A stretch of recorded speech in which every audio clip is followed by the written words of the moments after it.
yourselves for a wee bit.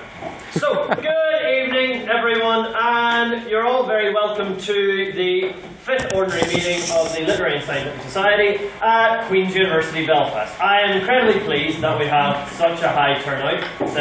I know we had like a bit of a stressful situation with the chairs there. If anyone's desperate, we have a few seats up and about around here, and there's some being sourced at the back as well, from what I can hear, and I forgot to put my robe on. Anyway, it's down there, I'm supposed to be wearing it, but sure. We'll carry on with it as we are, and we'll begin as we always do with any announcements we have, and this week there are quite a few. So, as I may have told you last week, we are going to Stormont next Tuesday, Tuesday the 23rd. Will be, what time are we heading there at? We are meeting up from the landing at 1 PM for taxis. Cool. Well, that's the way we're doing it. More details on the page and stuff. If you're interested, talk to himself, talk to me, talk to any of us if you want to go. We'll be having a tour of the building, which is very exciting, and we'll be having a debate in there as well. And we can now confirm that the motion of that will be, I don't know the exact word, but something along the lines of, this House would sign the Good Friday Agreement. Anniversary based, spicy, it's the Northern Ireland Parliament, there we all go. So, our other announcements this week. Tomorrow we are sending a delegation to the UCD Novice IB. So I'd like first of all to give a hand and our congratulations for our 2 teams and judges which are going down. I'll try and remember all your names. Mr. Conor McArdle, Miss Annabelle Barton, yep, and Miss Becca McMinn, if you're about. And Mr. Ulkin McSparn, I actually don't believe he's here for a minute. And our training officer, Russell Nairn, will be going down as a judge as well. So if you'd all like to give them a hand and wish them all success.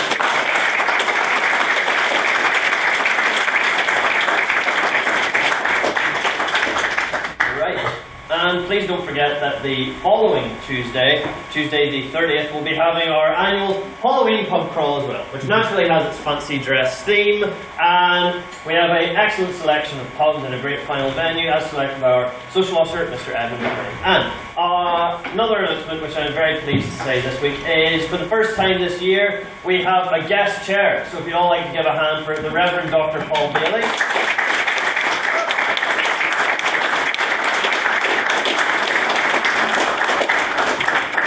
He was also the guest chair of our debate last year, This House Would Blaspheme, and is a member of the Society's Trust. So he'll have some very insightful comments to give, and for the first time you'll get to hear a chair with a modicum of intelligence speaking up here. So that'll surely be a treat. Moving swiftly onwards, we'll go to the reading of the minutes from last week's meeting, which was This House Fears Zuckerberg. So please welcome up our Secretary, Honorary Life Member, President Emeritus, all-around decent chap, Mr. Matthew Bradley.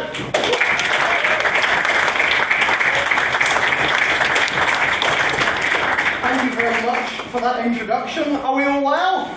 Yeah. Very good. So, as always, we will be beginning the minutes with the out-of-context quote of the week, which this week is, suppose you're told you have to fight a really ugly dog. It's a big dog, it doesn't look good, it looks a little creepy, it's probably got rabies. That is our out-of-context quote for the week. So, do you want to hear some minutes? Oh no, my voice. Oh no. Sorry, get on with it. You do want to hear some minutes, that's good, and I'd never do that catchphrase again. Okay, the 4th Ordinary Meeting of the 170th session of the Queen's University of Belfast Literary and Scientific Society took place on the 11th of October and was attended by around 80 members. After some brief announcements, President Dobbin opened a hearty wee bit of private member business. Mr. Michael McConway asked the House's opinion on the UK's plastic pollution crisis. Mr. Shea Glasgow bemoaned the complete abdication of state responsibility. Mr. Morgan Heckman noted the inherent struggle in convincing nations to adopt climate change policies that do not provide an economic benefit. Mr. Cormac O'Neill mentioned a friend who gave up single-use plastics and encouraged the House to undertake the same. Visual comedy, isn't it? Mr. Donald O'Doherty brought up the controversy surrounding the £500,000 legal bill for the Ashes Bakery case. Mr. Zach Kerr compared the exorbitant legal fees to the cost of the cake. Mr. Jonathan William Deranger claimed the ruling was a victory for freedom of speech and freedom of conscience, and Mr. Jack Patton noted that while only one side was publicly funded, this is not a scenario the Equality Commission should step away from. Mr. Russell then mentioned the lack of coverage on Ireland's referendum on blasphemy laws, which has been overshadowed by the presidential election occurring on the same day. Mr. Colin McGarville stated that this scheduling could actually draw attention to the referendum, and Mr. Matthew McCallion, while recognising that simultaneous referenda are not uncommon, claimed that a referendum on its own could have created a better discussion around the topic. Mr. Jack Patton looked at the issue practically, noting the cost-effective nature of holding the referendum on the same day as the presidential election. And Mr. Russell then stated that broadcasters such as RTE should dedicate more time to informing voters about the current blasphemy laws. President Hugh Dobbin then opened a riveting round of President's questions. Mr. Matthew McCallion asked the President what he had for breakfast. If you want to know the answer to this question, it is freely available in last week's minutes, and also in the minutes the week before. Where can you find these minutes? Well, it couldn't be simpler. Go to litrific.org/debates and click on 170th session. That's just a wee plug there for the website. I just worked quite hard on this, so I thought I'd put that in. Mr. Russell then asked President Dobbin what tactics he would employ in order to become the viral sensation we all know he can be. Mr. Dobbin responded by relaying the plot of Johnny English Strikes Again. Mr. Shea Glasgow asked the President to bake him a cake, iced with the details of his IMDb profile, and the House had a good old laugh. I've lost my space. Mr. Jack Patton then requested President Dobbin's views on Hillary Clinton's honorary degree, to which you said it was like a whole thing. Ms. Chloe Ferguson asked the President to plug in her phone to be charged, and he did so, to rapturous applause. Mr. Tom McGuinness asked the President what he eats, to which he replied that he snacks on Cadbury brunch bars. As you can tell, the banter that night was red hot. A vote of prior opinion was taken on the night's motion. This House fears Zuckerberg, which read 42 ayes, 13 nays, and 8 abstentions. In an unusual turn of events, the Secretary opted to read out the vote utilising an uncanny impression of X Factor voiceover artist Peter Dixon, which was received with total silence. It was Hugh told Bradley to sit down. The Secretary has since vowed to never attempt anything like that ever again. Now, we're very lucky to have the Reverend Dr. Paul Davies tonight, not only because he's a member of the Trust, not only because he's been an excellent guest chair in the past and great friend of the Society, but also because he'll be reading out the vote of prior opinion and saving you from what I presume would have been another horrendous impression. So, opening for the proposition was Mr. Toby Benson, who began his speech by asking the House whether they feel safe. Noting the dubious data protection of Facebook, along with the selling of data to Cambridge Analytica, Mr. Benson highlighted Zuckerberg's questionable moral compass, detailing Facebook's precursor FaceMatch, which many have deemed to be misogynistic. Mr. Benson argued that we should fear Zuckerberg due to his humanity, stating that, like all of us, he is susceptible to making great mistakes. Mr. Matthew Bryson opened for the opposition, drawing a distinction between the man we call the Zuck and the corporation of Facebook. Mr. Bryson noted the various regulations that keep Zuckerberg in line, and mentioned the influence Facebook's users have on its practices. Elaborating on this point, Mr. Bryson noted the changes Facebook have implemented in response to user feedback.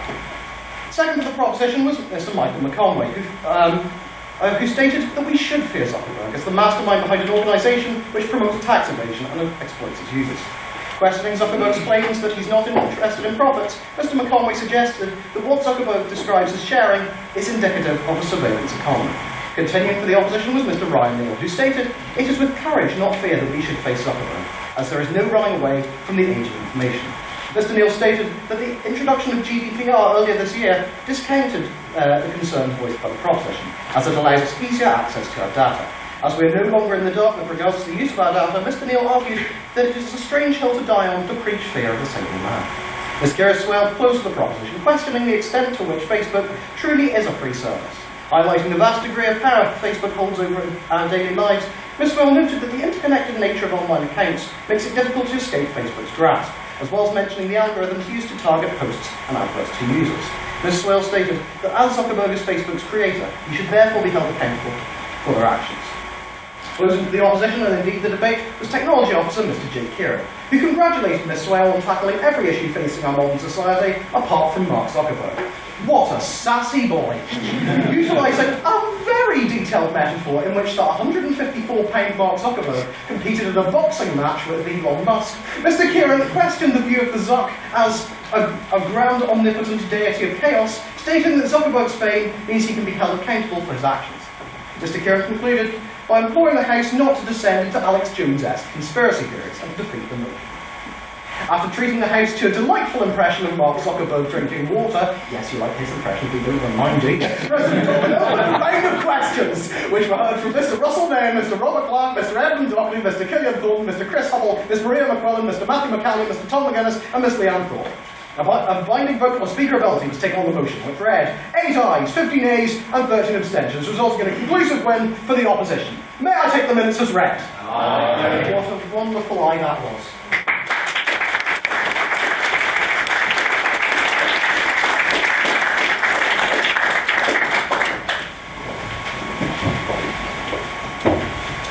Alright, so we shall now, as we always do, move on to a wee bit of private members' business, which is where anyone in the room can take any issue they want to talk about, and we'll have a wee miniature debate about it. I will first go to Mr. Russell Nairn. Hello. Normally I try to bring some element of lightheartedness to my private members' business. However, there is a rather serious one that I wish to bring up this week. Very recently, the Saudi Arabian government is all but convicted, essentially. It's very certain that it is not 100%, but it's so likely. They essentially murdered journalist Jamal Khashoggi in a very, very brutal manner, in what could only be described as one of the single greatest attacks against free speech that we could imagine in this modern day. So I'm wondering if the House has any opinions on what's happened, and if they would be willing to join me in unilaterally condemning these supposed actions of the Saudi Arabian government. Any responses from Mr. McArdle? I completely agree. It's a disgraceful attack on free speech, and really illustrates how, even with the sort of superpowers, they're tied in together, and how that the likes of Trump could not even condemn that. But you have to look at the excuse that this case came out with. It's on a par with the Salisbury excuse that these gentlemen flew like 3 a.m. at night to Turkey for a holiday, and in their suitcase was a bone saw. This was what they said they were here as tourists, so perhaps a little silver lining is the audacity of the excuses that they have. But apart from that, I completely agree. It's a disgraceful attack on free speech and indeed democracy itself. Now, yourself, Mr. McGuinness. I think I would absolutely agree with Mr. Nairn in unilaterally condemning the actions of Saudi Arabia, both here and just generally with the spread of jihadism, which has been one of the leading causes of rises in extremism, and the war planning. So one of the main reasons that the US and many other countries are reluctant to criticise Saudi Arabia is that not only do they control Atlantic oil, but they also are a lucrative customer for weapons sales. And so I think it was a Christian pastor said, obviously what they did was wrong, but we don't want to risk $100 million worth of weapons sales, for them to commit war crimes with. I think it's just a genuinely despicable act, and hopefully this is what it takes for people to finally realise that they're just an absolutely terrible state that should be widely condemned and ostracised and sanctioned. So I'll move over now to any other pieces of private member business that people have. I'll first say we have 2 free chairs up here for anyone stuck standing behind the door. If you just want to take them, just. I'm very sorry, the turnout has been unprecedented, but, well, obviously the turnout's always high when I'm here. I interrupted you. Mr. Doherty, give us your point. So, Australia has announced that Kleenex, this is a growing tackle of leadership here. So Kleenex, the famous tissue manufacturer, are going to change the name of their man-sized tissues and rename them as extra large. And I'd like the opinion of the House on this, specifically the opinion of the fact that won't most people just still call them man-sized in the same way as certainly I and a lot of people in Britain, whenever they say the word your kid, will immediately then say it's not for girls. So, not that I agree with that, I disagree with that heavily, but... So who's feeling emasculated by the rebranding of a tissue? Yes, of course. Yep. Yep. I think it's unacceptable. And I think I would kind of bring up the idea that if, for example, Kleenex did, if, for example, Kleenex did women's-sized tissues, there wouldn't be any kind of changing of names because it's something that empowers women or whatever. Yeah, I'm very sexist, by the way. Just wanted to throw that out there. Yeah, that's really long. Mr. Craddock, please. Would you not argue that tissues are, in their very nature, perhaps a unisex product? Here, here.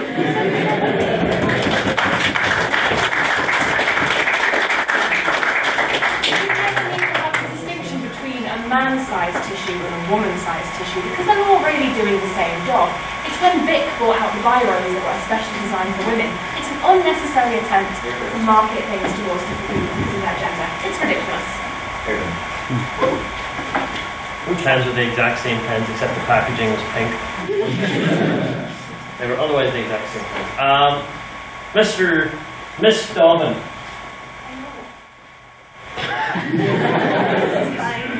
I was just going to say that in terms of tissues, I don't think anyone ever goes, oh sure, pass me the box of man-sized tissues. They just say, pass me the box of tissues. Here, here. So stating man-sized or whatever size, it doesn't really make a difference to begin with. So it's a bit pointless. I need man-sized tissues when I watch Love Actually. Wait, Russell there. Why the flibbity willy won't do my tissues need a gender? Like, very, very simply, I do not in any way feel emasculated by the fact that my tissues do not refer to me by gender. In much the same way I do not get annoyed that my chair does not refer to my penis, nor does the door ask me what my sexual preference is. I think it's utterly ridiculous that anyone cares. Brave. Mr. McGinnis, final word on the tissue issue. So two responses to this point and this point. Firstly, what kind of mutant still says not for girls when they're buying a Yorkie? That said, what kind of mutant still buys Yorkies? Dairy milk for life, son. And also, to your point, like there have been numerous, like the Biro thing that was raised earlier, and also Doritos, sort of the propositions on women's only crisp that everyone like, oh, come on, get in the sea. So this happens all the time. Tissues are tissues, crisps are crisps, pens are pens. Get over it. All right. Any other pieces of private members' business? Mr. Perry. Thank you, Mr. President. This week, the Israeli ambassador to the United Kingdom visited Queen's, and he was met with quite a large protest outside the law school, and Mr.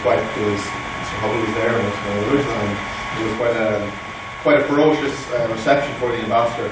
I just wondered if the House have any opinions on this protest and on Israel as a whole.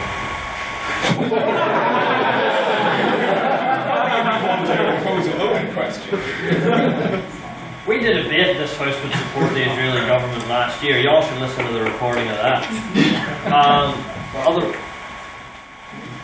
For context, it was the Israeli ambassador was invited for a lecture on post-conflict transformation. Mr. Hubble, I realised I forgot to give you your bit at the start of the meeting that you have to invite. Oh, okay.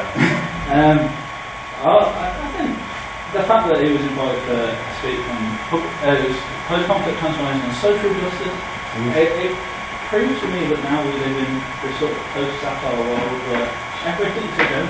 Like, you watch the news, you watch what's happening, everything's just ridiculous. Like, to invite someone that works for that sort of regime that consistently breaks international laws, to invite them to talk at all is bad enough, but to talk on social justice and non-conflict resolution, that's just ridiculous. Jonathan, how are you? Well, I personally believe that I don't necessarily agree with it, but the people who protested visit a Israeli ambassador have the right to do so. However, I believe when compared to the Palestinian authorities, Israel is a far more moral state in its conduct with the innocent civilians. Hamas have an also murdered a 13-year-old Israeli girl. I don't see how that's any sort of legitimate sort of cause to fight a nation state. And secondly, I personally believe that every people have people have the right to self-determination, and Israel only encompasses 5% of that sort of region in terms of the Jewish state. So So I believe it's a non-issue in the sense that while it has the right to go to their viewpoint, I believe their attention to elsewhere, the more serious matters such as Iran, condemning the Palestinian authorities that quickly oppress the people. Other television has the law to it. Hand over to Mr. Hickman. Thank you. I'm actually not going to speak on anything you said there. I think it stands for itself. But I would like to address something Chris Campbell said. Yes, we do live in this post-satire society where everything's a joke, particularly the recent Labour Party conference. Sorry, I had to do something. Joking aside, I think it is, so one minor correction just for the record. The talk wasn't explicitly on social justice and conflict transformation. The social justice and conflict transformation were some of the invitees. They were master's students here at Queen's alongside another program, the two master's programs invited to a workshop and a Q&A with Ambassador. I think that it is clear that anybody working in such a region has an insight into conflict, has an insight into social justice that we simply do not have elsewhere in the world.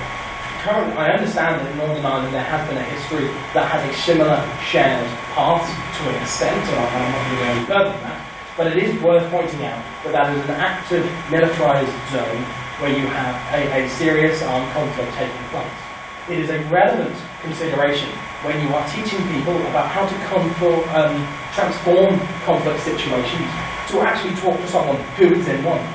And in a conflict situation, there will always be people on either side who have opinions for or against. They are actually inviting the Palestinian ambassador in a couple of towards the end of this month or next month. So it is not like they are giving these people a one-sided course. I think this has been woefully taken out of context. I think it's important to look at all of what is going on, why they are doing it, and the motives behind it before you cry out the fact that it is a travesty that Queens are inviting these people. So, we get you in for a minute there, sorry. My name is Olivia Montgomery. I could talk about Israel and Palestine for hours, and I'm sure most of us could, but the biggest issue that I had was the position the students' union took on the matter, and the fact that the student body weren't consulted on the position that the students' union were going to take. And as much as we do have the student council members didn't consult the students that they represent, regardless of their opinions on Israel-Palestine. That is the biggest issue now. Again, we're really happy. Mr. Murphy, President Emeritus. It's more direct respond to this point. I think the ambassador has a big enough platform as it is without being given the credence of a platform with this institution. Israel is not an ordinary democratic state. It should not be treated like an ordinary democratic state. So then the credence of the validation by this institution is an insult to any other ordinary democracy. I think that's all I'm saying about that. That's it. Yeah, we get your name. Sorry for the... Brian Hoey. I agree that the students who protest, we should have the right to protest the Israeli ambassador. But I do, maybe into possibly one of my engage with protesters, although I'm not one to usually engage in protests, but I generally think it's fairly useful. But what I would say is that academic organisation like Queen's ought to hear both sides of the argument. And one of the things that struck me when I came to Queen's was the first issue is that we have a society, pro-Palestinian society, but we don't have a pro-Israel society. And a group was a try to change that. I know that invite anyone in this room who is pro-Israel to get involved in that. I'll give you final word.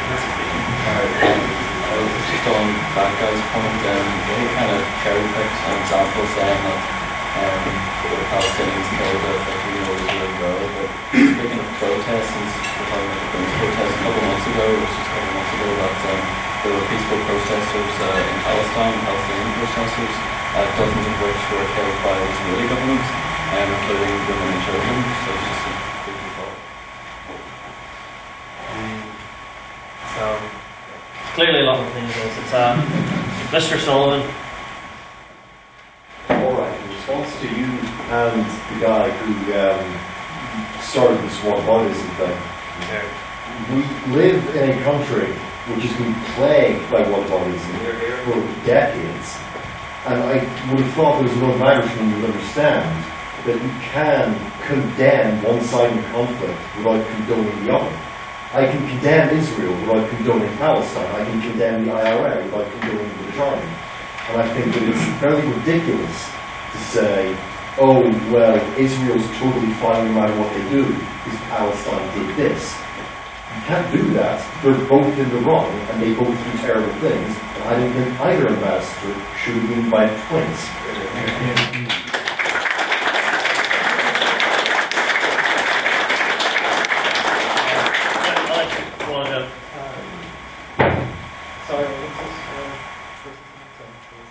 What is?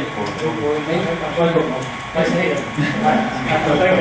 even beyond there, in terms of its conduct in war in that particular region, Israel has far been most moral, while not necessarily all their actions are right.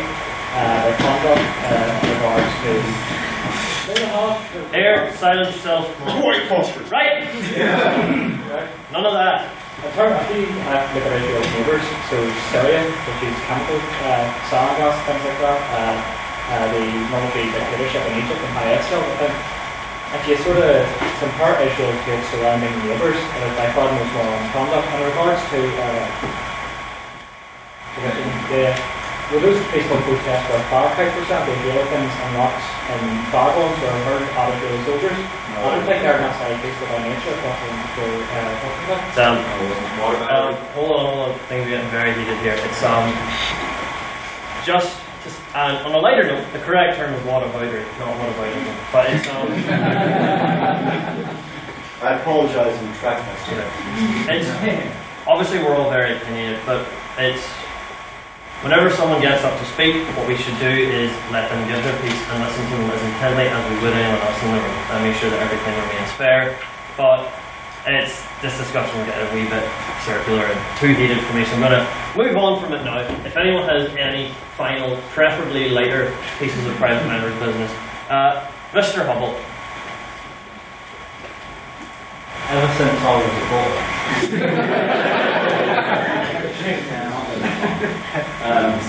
I've always dreamed of being a game player. But tonight, I start at half. Thanks to a fortuitous mishap with Red Bull, one of the t-shirts I ordered came up, and they said I could keep it. So at some point, I will be mentioning what this t-shirt represents. And whoever can come and tell me what this t-shirt represents will wear this beautiful t-shirt. It's size large, so if it's not for you, don't bother you. So, listen carefully, listen intently. This I'm just dumping the rubbish on you, to be honest. Right. Rather you are. Tell you what, when the main business is concluded, we'll get someone to try their hand at guessing the shirt. So, with that, no, I'm gonna. Yes. Just because this statement institution does have rather a tradition of not really having eventuality if we come in and make a decision on such things, what is the eventuality that we actually manage to guess? If no one else guesses, I get the shirt. My ultimatum, and as far as I'm aware, the rules of presidential discretion in the Constitution allow me to do so. So, with that, we shall end the private member's business before anyone thinks that they can try and intercede on my judgment. And we'll go to a nice wee round of President's questions. For anyone who doesn't know, this is the part of the show where if you have anything you want to ask me, you can freely do so. Mr. McArdle. Mr. President, what is your favourite scene in Love Actually?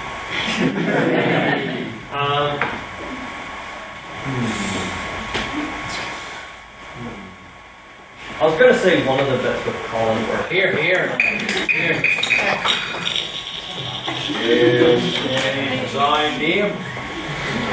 that you put me in the spot trying to pin it down, but you know, obviously it's a timeless classic.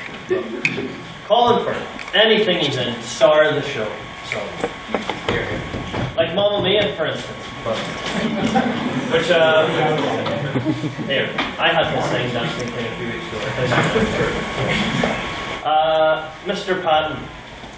I'm sure, Mr. President, you're aware of upcoming events, so I'm just going to make this quite a compressed question.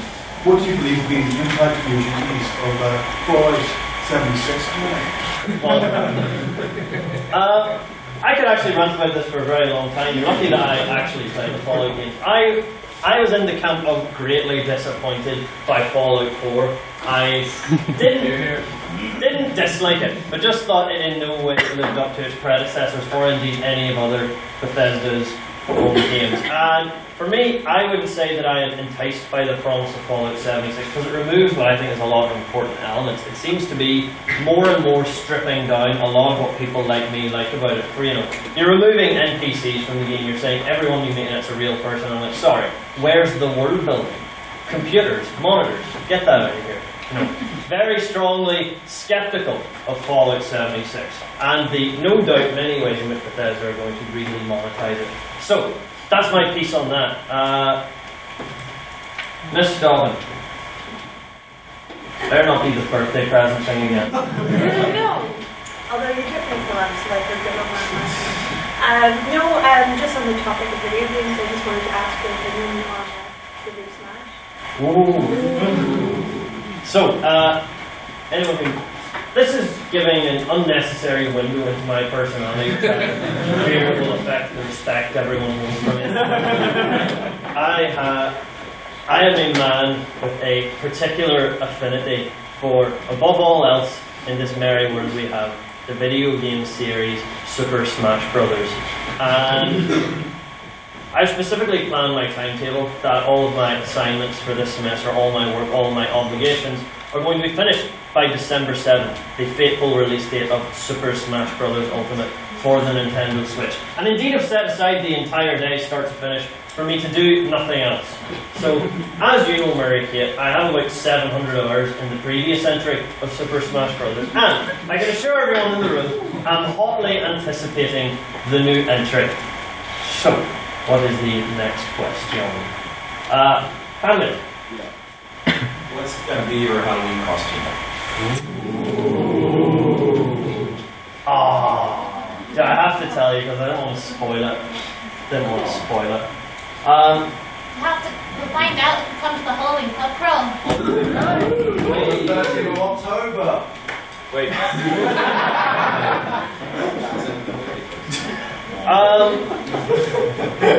I give you all the wee here. To give you all the wee tease, I was there as Edwin Lawrence Godkin last year, who is the founder of the Literary and Scientific Society. So you know, I can assure you that my brand of costume is always very good. I won't spoil what I'm going as. You never want to tell someone your Halloween costume before you're there. It's just not as fun. But everyone show up and you will get to see it. Yes, there is a segment. Two questions. Just what do you have for breakfast? What do you mean in Smash? So I hope everyone knows what I'm talking about. In Smash Brothers, I mean Fox McCloud.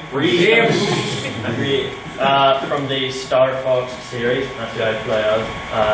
I'm sure most of you don't know what that means, but to me it's a very integral part of my entire personality. And I don't think I had breakfast today. I'm trying to remember. It was not, they were out of date. So. Is that why you didn't have breakfast? It's not I didn't have, I just, no breakfast today. I haven't had a substantial meal at all. I had this, tracker bars. I had this 8-pack box of tracker bars that I was eating today. So if 8 tracker bars across the day counts as one meal, but that's my dietary arrangement for today. Mr. McGuinness? Just in regards to the hand gestures you were making, were you eating this 8-pack box of tracker bars like this, like some kind of hellish sandwich? So, I I'm a massive proponent of Tracker bars. They're delicious and a lot cheaper compared to their chocolate counterparts. Is Pippa Hobbs in the room? Yeah. You'll know that I was trying to pawn off the Tracker bars to you, Alex, and shit.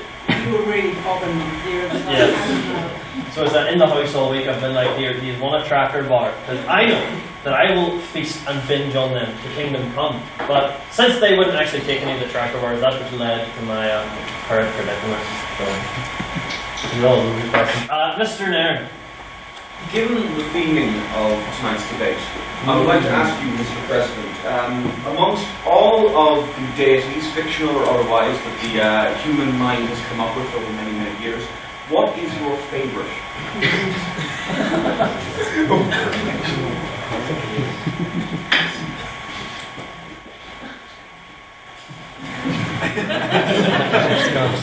Well, this is a very important question. Hold on.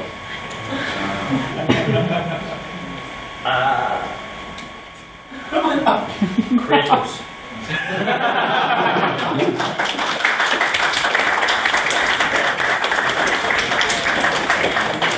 Hope everyone in the room knows who that was, otherwise that was a terrible joke.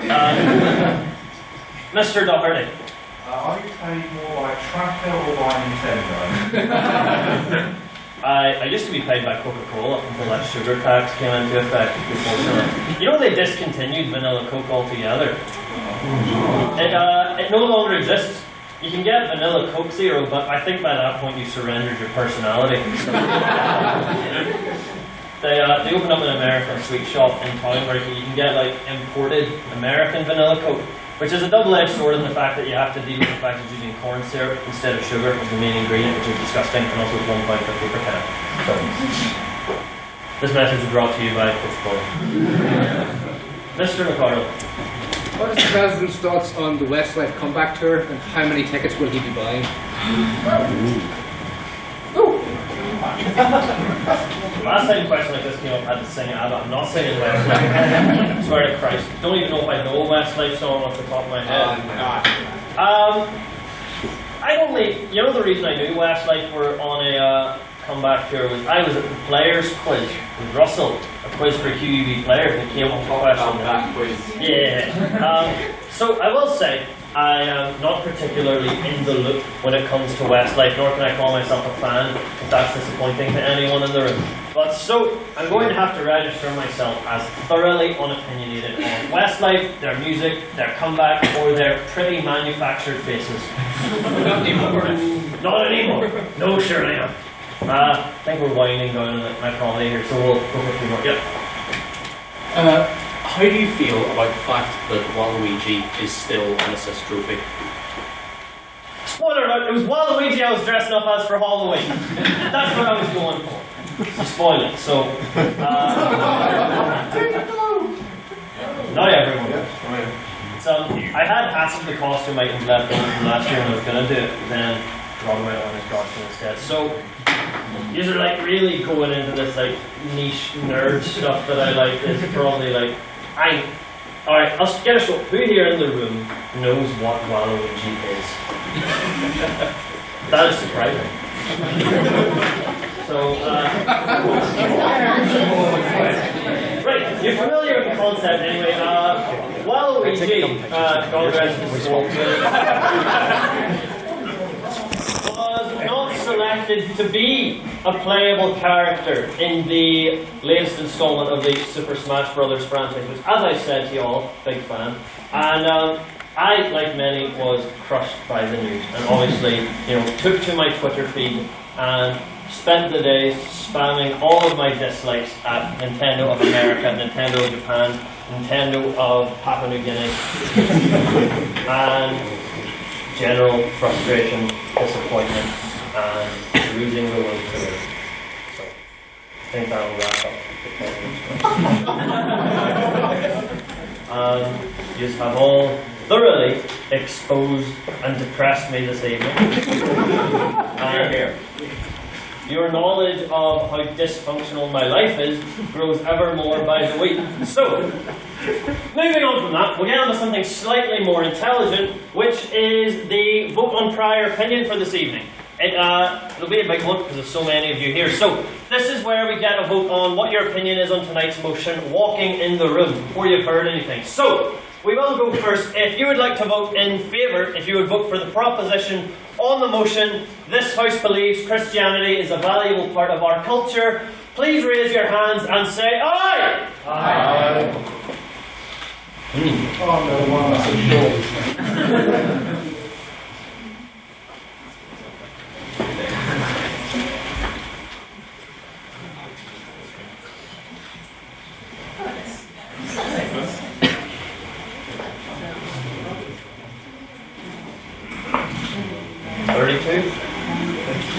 We'll go for yours. You can see behind the door. Right. And if you would like to vote in favour of the opposition, please, in a similar fashion, raise your hands, and in a dissimilar fashion, say nay. Nay.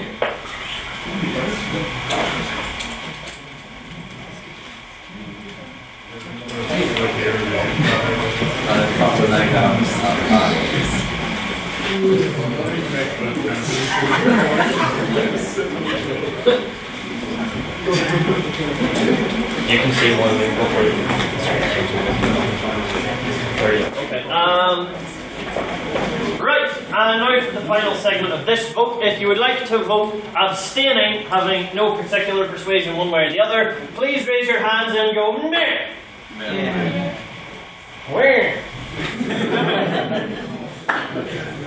Some people call that shop.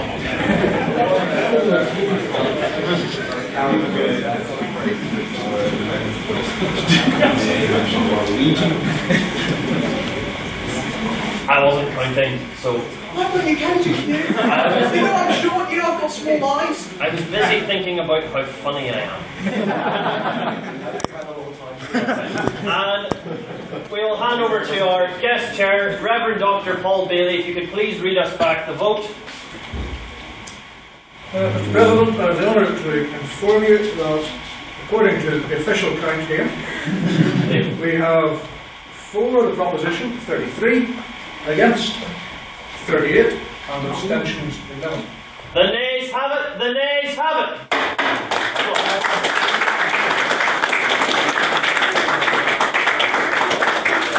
So, this is normally the typical part where we hand over the first speaker. As we have our guest here this evening, I now welcome up the Reverend Dr. Paul Bailey to give his opening address.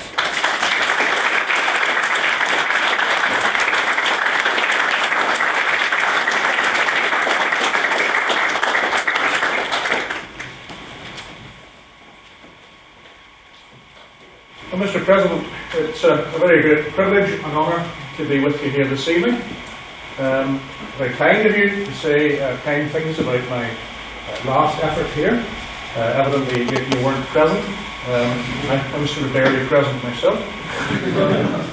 I want to start with a very sincere word of thanks, however.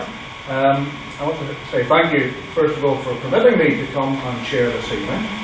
I also say thank you to those who run the organisation for inviting me onto the trust, and will do my best to be a loyal and useful trustee. And I want to say thank you to the House. Those who are in first year would not be familiar with this, but last semester I managed to have a good old car crash and nearly do away with myself, and the House was very gracious in sending a get well card and best wishes. So I want to say a very sincere thank you to you all for that. It was very touching, so thank you. They also sent me a badge. Some thoughts on tonight's motion. Again, I've been overbilled as somebody with something intelligent to say on this.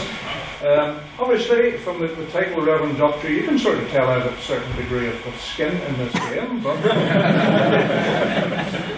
that was the case in the blasphemy debate, and I think I maintained a modicum of impartiality on that. Richard Dawkins, the well-known atheist and hammer of the church, of course, very often attends evensong. And right across the United Kingdom, attendances at cathedrals are rising. Same time though, overall church attendance is decreasing quite markedly, and the financial situation of cathedrals is going through the floor. And what I think we're seeing there in many cases is that in wider society, although there is an increasing rejection of organised religion, some people do actually see that there is a kind of a cultural benefit to Christianity. And I think when you look at the history of Christianity, which is a very long history, it would have to be said, 2,000 years or so, you can see trends there which even the most ardent critic of the church would admit to, that the culture of philanthropy, a culture of caring, a culture of volunteerism based upon New Testament principles, such as loving your neighbour and going the extra mile. And historically this has led some Christians at least to be engaged in reform movements. In the 18th and 19th century we saw the repeal of the slave trade in Europe as a result of the Christian conscience. In the mid-19th century in particular, we have what we in academic theology call the non-conformist conscience. We see the ending of things such as child labour through the pressure of the evangelical churches. In addition to that, going back quite a long time, we see the role of Christianity in scholarship. Perhaps it should not be lost on us that the first president of this college, when it was back in Queen's College in 1845, was, like myself, a Presbyterian minister.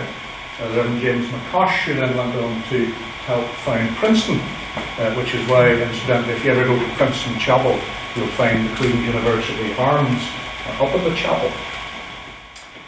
The church has also, in many ways, been quite active, this may surprise you, in science and other forms of scholarship. And also just in generally promoting the arts. If you look in some of the great works of art right throughout history, but certainly since the medieval period, through the Renaissance and so forth, much of it is motivated by religious sentiment. Now, I could go on a great length about this. I don't intend to, because we don't really want to hear it from the guest chair for hours and hours and hours. So on the one hand, one can argue that, yes, Christianity has made all these contributions. But I think Christians also have to be intellectually honest about this, and I'm sure the opposition will be drawing our attention to this in a robust fashion, that for every example of the liberating activity of the church, you can probably then cite, basically oppressive activities.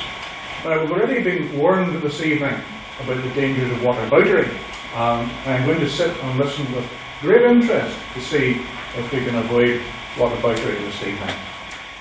So friends, I will leave it at that point, but once again, just to say it's a great honour and a privilege to be with you here this evening, and I look forward to this whole thorny subject being elucidated.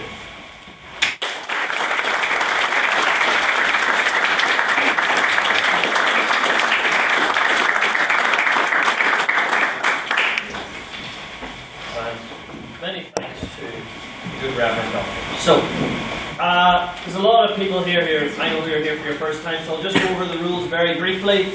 Our speeches are 7 minutes long, and after the end of the first minute of someone's speech, you'll hear me do this. This means that the speech will be open to interventions from the audience. You may do so by raising your hand, making a small vocal note of it, and keep in mind if they reject your point, then they've rejected your point and you will let it go quietly. At the end of the 6th minute, you'll hear me do so again. This is that interventions are no longer allowed. People are once again in protected time, and then they shall hopefully wrap up their speech in 7 minutes before I have to bang the gavel on them again. So, without any further ado, I will allow the Reverend Doctor to announce our first speaker for the evening. So we call upon our first speaker, Mr. Chris Hubble, to speak for the proposition.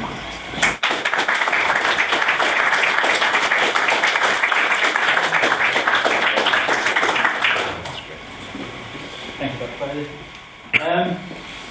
There was meant to be dramatic entrance music here, but we have no speaker, so just imagine it. Really thematic. What is this that stands before me? Figure in black, which points at me. Turn round quick and start to run, find out I'm the chosen one. Black Sabbath's self-titled track from 1969, regarded as one of the most evil songs ever written, laid the foundations for a new genre. Far removed from the light-hearted tones of 1960s flower power, Black Sabbath created a sense of foreboding, a raw, guttural sound filled with the fiery imagery of the occult. With groups such as Judas Priest, Led Zeppelin and Sabbath, most of whom are from Birmingham, by the way, adopting this new distorted style, heavy metal was born.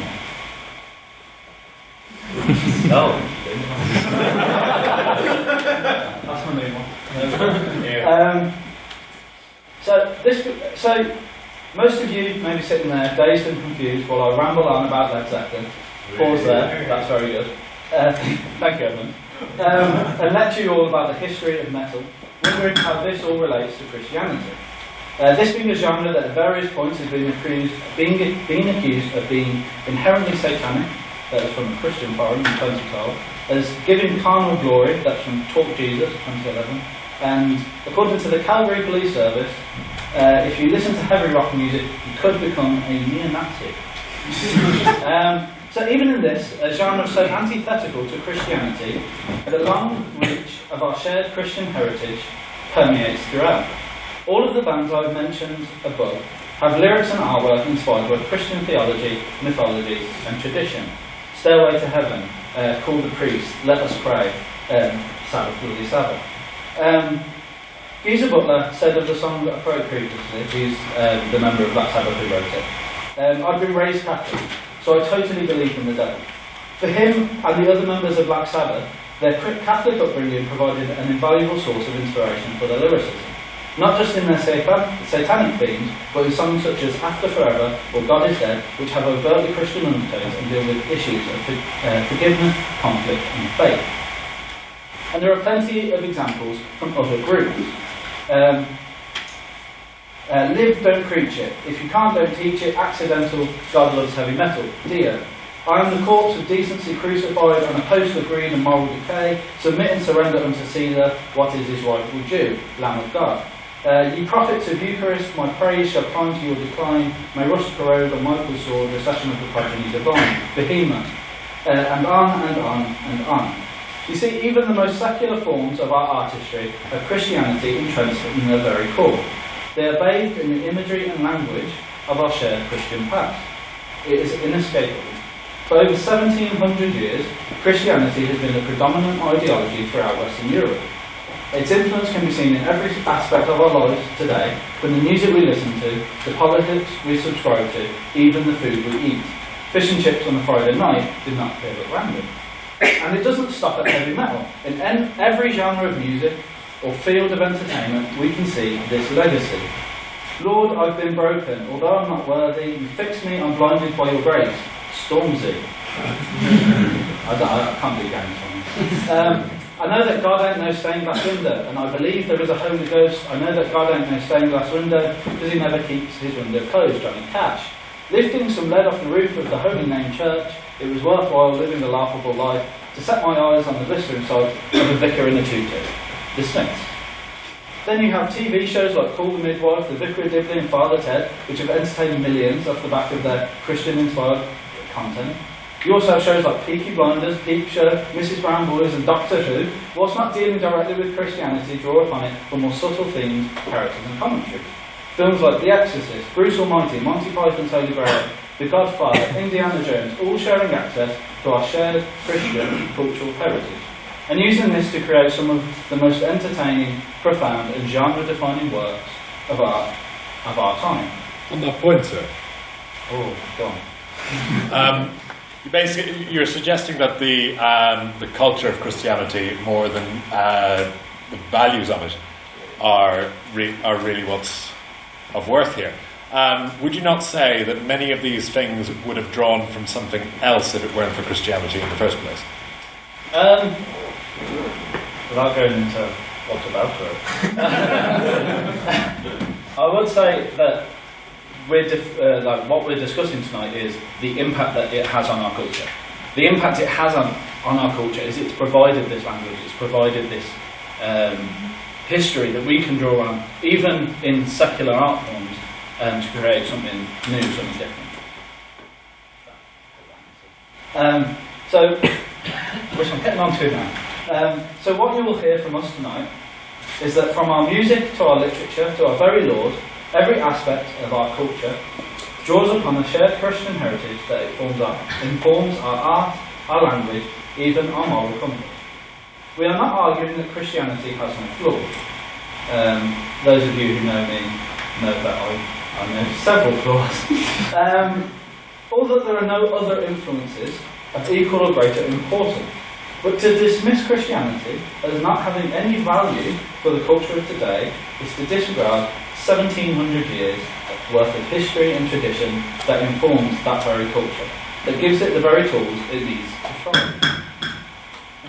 And what about the opposition? I'd like to make some predictions, Mystic Megaman. They may tell you that Christianity's influence has declined in recent years, that we have become more secular as a country, ignoring the fact that 59.5% of people in the UK still identify as Christians. Maybe they will tell you that religion as a whole has no value, that Christianity and other religions are tools of oppression that abuse positions of power and worsen people's lives. It may be true in some cases, but does this negate the work that hundreds of Christian groups do both in their local areas and around the world to improve people's lives, from food banks to schools to hospices? Or perhaps they will list off the atrocities committed in the name of Christianity, the imperial conquest, the pogroms and massacres, the abuses and divides, ignoring the fact that in every instance there are Christians fighting on the side of justice as an ally of the oppressed, using their faith to guide them in their fight for a more equal world. Christianity has been, and still is, an invaluable part of our culture, a frame of reference that provides the language, imagery and tradition used to create some of our most important pieces of art, music and literature. I urge you to vote for the proposition.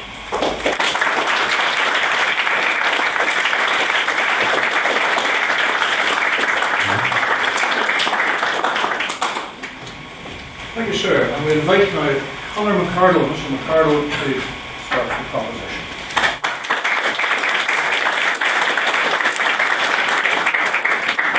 Ladies and gentlemen, you'll have to excuse the slight raspy tone of my voice and push from out quite a heavy cold. But that aside, the question asks, is Christianity a valuable part of our culture? Now, if we simply break down what is value, if I go down to Larry's this evening and I buy a pint, it costs me about $2.50, not too bad. If it costs me £7, I'm going to start doing somewhere else. So we have to look at this objectively. What have we lost in our culture, indeed our society, in comparison to what we have gained from Christianity? Culture and society are, of course, very intertwined. One cannot exist without the other. And there's no doubt that culture has an extremely controlling effect on our society as a whole. We're not arguing distinct intentions of Christianity. We are arguing what has happened to Christianity, the way it has been implemented in our culture. Oscar Wilde said, truth in matters of religion is simply the opinion that has survived. We're not going to go back and look at the primary intentions. We look at how the opinion has been implemented over the years in our culture. I will use countless examples from indeed both Ireland, North and South, and the mainland UK as a whole. Now, sex. One of the most natural things in our life and in our words. I know, this is like sort of first year biology, I think giggles when you say sex. And many of us had to endure quite a religious dominated teaching of sex, be it through school. And this has really damaged countless people in countless culture. Nobody really knows why the church dislikes sex, other than it always has. St. Paul was notoriously anti-sex. In the 4th century, St. Jerome declared, marriage populates the earth, virginity populates heaven. And sex has been used, the church's attitude towards sex, as a real method of control throughout our culture and society. It's a very much natural thing that makes us human, the one thing with our own desires. And it inherently embeds itself into our own culture and thought. This sort of twisted and harmful attitude to sex, we've especially seen growing up in Catholic Ireland, has really expressed itself in the debate we are now having over sexual attitudes through the Me Too movement. This inherently illustrates the issues that sex has had and the damaging teachings of it throughout the decades previously. This leads on to women within Christian teaching. It is not secret that Christianity indeed has encouraged the patriarchy. Some may argue that the patriarchy would have existed without Christian values. And I'm going to look at the Irish Constitution with that very famous line where it says, "The state recognises that by her life within the home, the woman gives to the state a support without which the common good cannot be achieved." The Constitution of Ireland, through its Christian values, put this in as something that was embedded in our culture.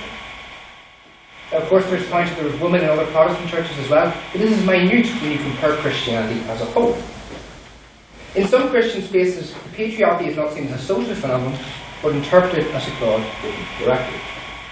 I focus quite heavily on Irish Catholic teaching as well. We must focus, of course, on the instance of the United Kingdom as well. For example, Alan Turing, as I'm sure many of you know, helped crack the Enigma code. Without Alan Turing, perhaps we know speaking German. He was prosecuted in 1952 for homosexual acts. He was charged with gross indecency and accepted chemical castration treatment. He killed himself in 1954 by taking cyanide. One of the most ardent heroes of World War II died this way because of Christian teaching embedding itself into culture, society, and leading precedent.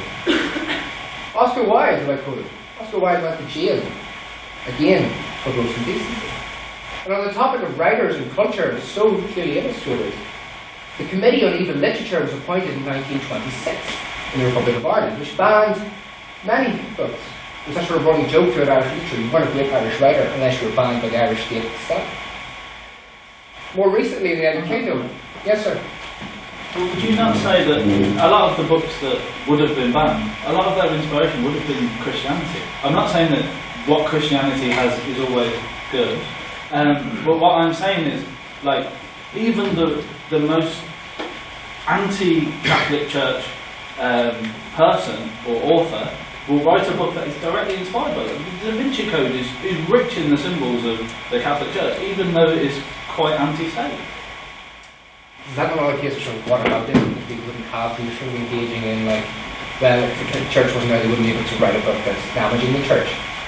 You know, so I believe that sort of this illustration of the damages done to culture far away is sort of impact, sort of in a sort of way you looked at it, that if the church wasn't there, they wouldn't be able to write about the church. It's an interesting point, but I believe overall the damage has been too great to our society. For example, in the White House versus Lemon trial, which was famous libel in the UK, the editor of Gay News was given a suspended prison sentence for writing a book. And there's something very interesting in Christianity that's really implemented into our culture and our society. It's that illustration of the banality of evil. This term is first coined in someone reporting on the trial of Adolf Eichmann, where someone is committing such outrageous and evil acts, but they cannot identify it because they believe they have the moral backing of such. Christianity, all these sort of, like the first speaker said, we could put off reams upon reams of acts of Christian values that have been evil and horrible. But why so? That's the banality of evil. They simply don't understand what they're doing is wrong.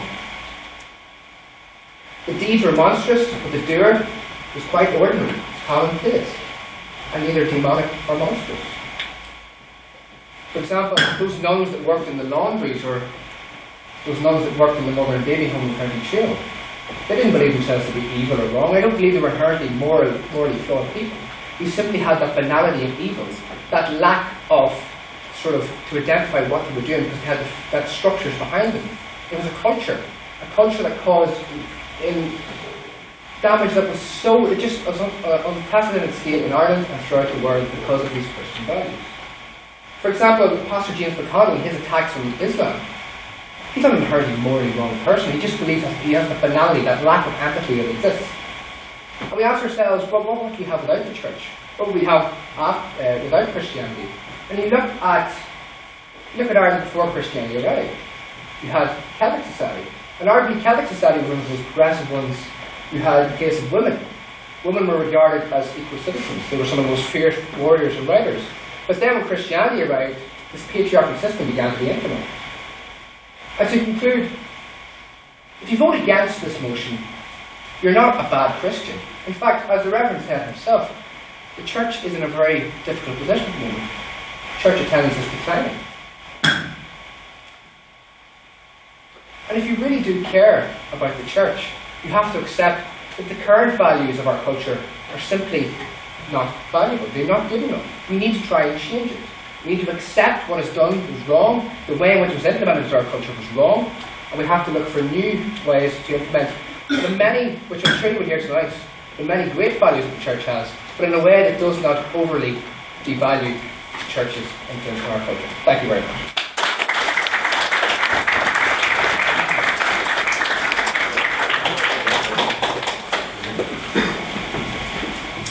Thank you, sir. And now, Mr. Sullivan.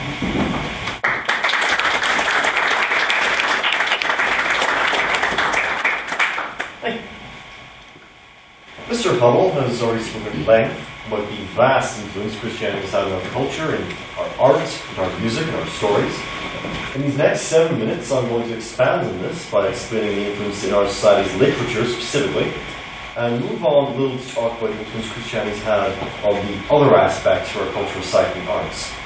But first, I'd like to very strongly rebut first opposition. In particular, one of the most ridiculous statements, I think, in the opposition has been that patriarchy wouldn't exist without Christian values, and that's a direct quote. No, the patriarchy predates Christianity and indeed monotheism by millennia. We only have to look at literally any country that isn't Christian, which has a patriarchal society, to see that they're completely decoupled, yes. Religion in general is used as a tool of oppression, but not Christianity in particular. And that's sort of a general theme I think the opposition is going to be picking up on.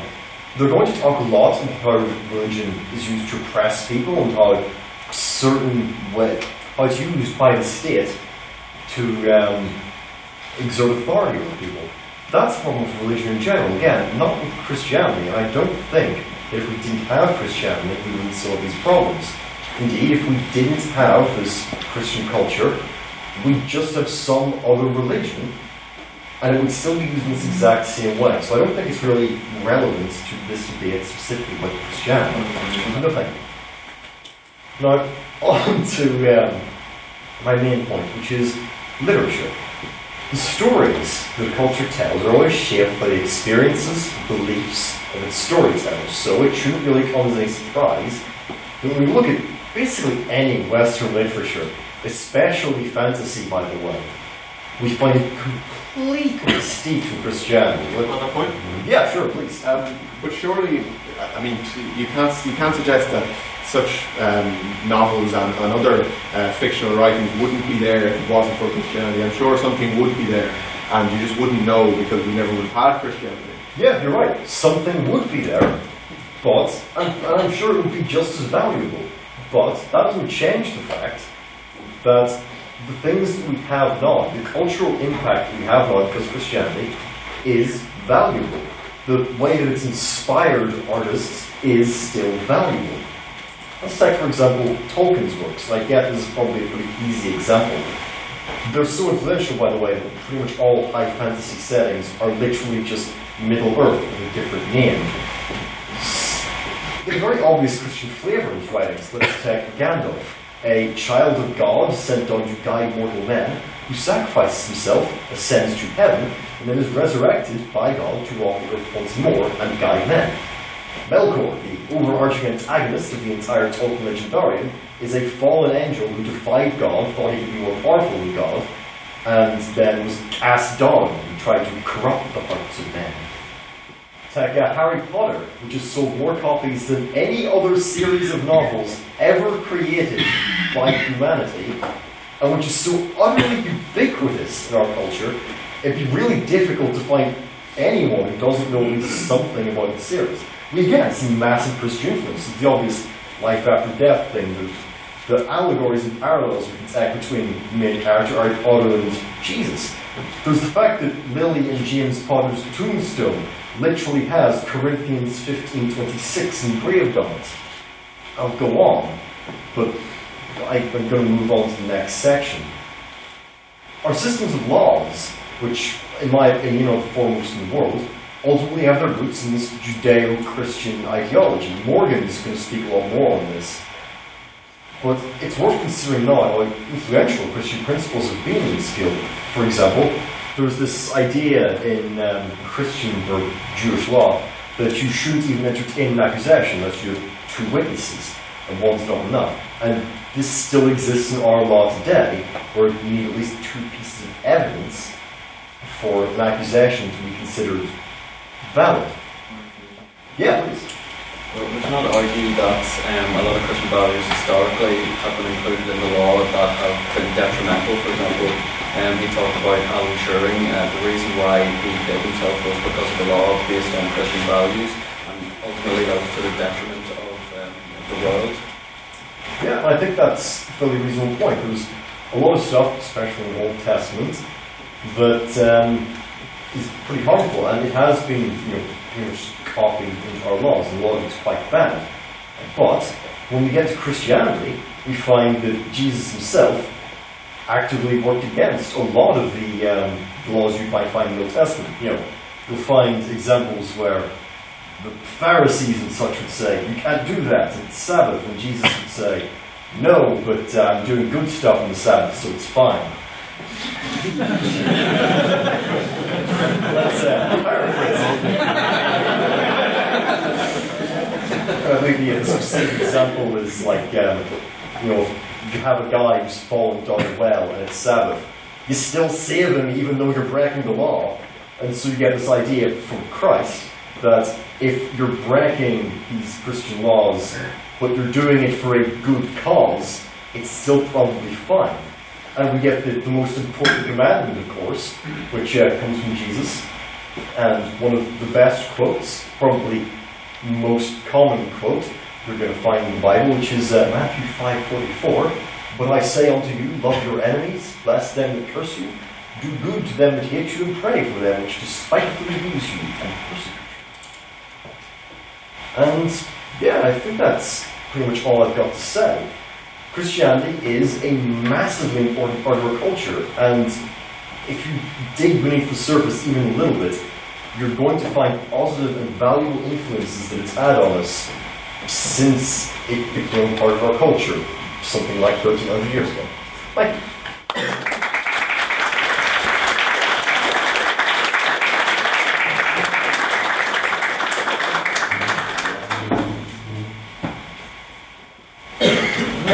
For the opposition, Mr. Jude Harris.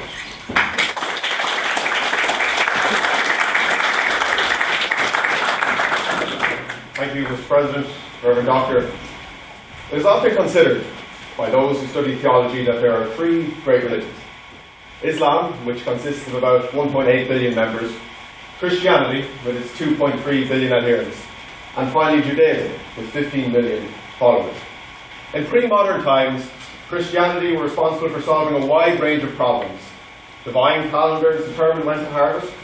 When an agricultural crisis loomed, due to drought or plague, farmers turned to the priest to bring relief from God. Medicine too fell within the domain of Christianity. Jesus himself was a healer who healed the sick, helped the blind to see, and granted speech to the mute. However, in recent times, the scientists developed more economical ways of growing crops. As doctors healed patients with scientific means and without any divine intervention. It is our view, and the view of the opposition, that religious authority has been dwindling for some time. Christianity has dwindled to a point of irrelevance. And tonight, I want to ask some crucial questions in the House. Like, should we rely on ancient Christian dogma to answer the most profound questions of our time? Why can we not display altruism for the sake of humanity, not for the sake of some almighty being? I will also tell the House how Christianity is an inherently divisive and selfish dogma. Now, truth be told, Christianity does preach values which are timeless. Values that, if followed, would make us a more charitable person and a better person overall. However, we must ask ourselves, are these values unique to the Christian faith? Can we not be kind-hearted and treat our neighbour as we'd want to treat ourselves in the absence of Christianity? The proposition may lead you to believe these values are somehow distinctive of the Christian faith, or that we could not adhere to these cherished values in the absence of faith, or try to live meaningful lives without the presence of a church. I believe that would be a very bad reflection on our own abilities to be good people. Due to this, Many people are led to good deeds or charitable acts out of the misguided hope it will bring them to paradise, as Christianity would promise. But you must question, isn't that inherently selfish? Why can we not do good for the sake of doing good? Why can good deeds not be valued purely for what they are, rather than another futile step towards paradise? Islam is another religion that advocates these values, as does Buddhism, as does the countless religions in existence. Now Christianity's sole purpose was to advocate for increased egalitarianism. If its only aim was to bring the greatest happiness to the greatest number of people, I would hold my hands up right now and concede. But we have to be factual in this debate. We must ask ourselves, what are Christian values? Yes, parts of the Bible do preach the need for doing good. However, the Bible also tells us that women are to be treated as inferior to men. It tells us that slavery is a valuable part of society. And it also tells us to punish those who do not follow the permissive word of God. At one point in the Bible, the Lord tells Abraham to sacrifice his only son in order to show his devotion to God. It seems that those who alter the Christian faith are speaking out of two sides of their mouth. On one side, they tell us to be tolerant and caring, while on the other, preach subjugation. Are we just meant to pick and choose, ladies and gentlemen, what parts of the Bible we like? No, thank you. While Christianity places an emphasis on the Almighty Being, Buddhism, on the other hand, places an emphasis on the individual and his efforts to reach nirvana. Buddhists did not go on some bloody crusade in which it was estimated that 1 million people died in the name of spreading the word of God. Hinduism is a religion that solely preaches a certain way of life, with no set texts, no state founder, or any sole almighty. Christianity instead places an emphasis on a sole leader above anyone else, and through their discretion alone, we should choose what we do, what we study, or whether we should be forgiven for our perceived sins. On that point. Yep, you're saying that Christianity is a very selfish religion that causes violence, and yet we have seen plenty of examples, particularly in India, of violence between Buddhists and Hindus. Do you not believe that then this violence, this is not because of Christianity, will happen in spite of it? I think this violence comes as a consequence of religion as a whole. I think religion lies at the heart of all conflict. And as I said, it is, why can we not do good deeds for the sake of doing good rather than for the sake of pleasing the church or pleasing some God? Ladies and gentlemen, we live in a time of great opportunity and profound change. With the advancements in medicine, technology and artificial intelligence, the time for allowing religious teachings to make crucial decisions for us has passed. Christianity has failed to adapt to the constant changing interfaces of our world. How does Christianity deal with transgender people? How does it deal with the debate surrounding artificial intelligence? It doesn't. There is no chapter in the Bible for that. Why? Because Christianity represents a time gone by, a time when people pray to the skies for rain. And it is not fit to deal with these issues of the 21st century. Christianity has inspired people to division and cruelty. But whether it be beautiful or ugly, what is certain is that Christianity has caused people to draw lines in the sand as to themselves and their neighbour. The Catholic Church has not taken responsibility for its heinous acts on so many people in this island and around the world. Instead, proponents of Christianity wish to bring us back to a time when we relied on the teachings of ancient scribes and the wisdom of clergymen to make our decisions. Christianity does not provide us with the answers to the questions that we struggle with today. Okay. So in the 21st century, religion does not bring rain, it does not cure illnesses or build bombs. Instead, Christianity determines who are us and who are them, whom we should cure, whom we should fight. Presbyterians, Catholicism, Catholics and Protestants all pursue the basic same principle. They all praise the same God and preach the same values. However, humans feel loyal to one tribe and show hostility to another. The Christian faith only shows those who have and those who have not.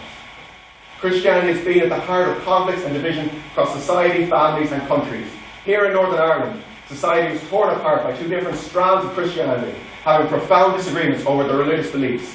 However, those who live on the Shankill Road and the Falls, two areas that suffer the same economic and social problems, two areas with high unemployment and the highest lack of education in the United Kingdom, two areas that are almost identical in their social makeup.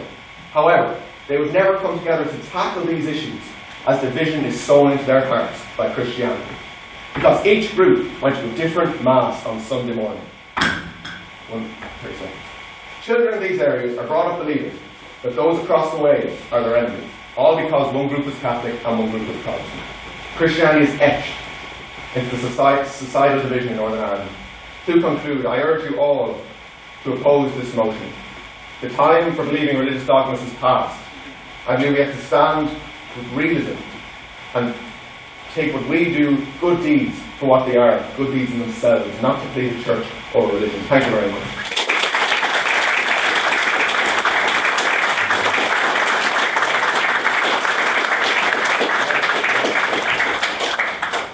Our last speaker for the competition, Mr. Morgan Heckman.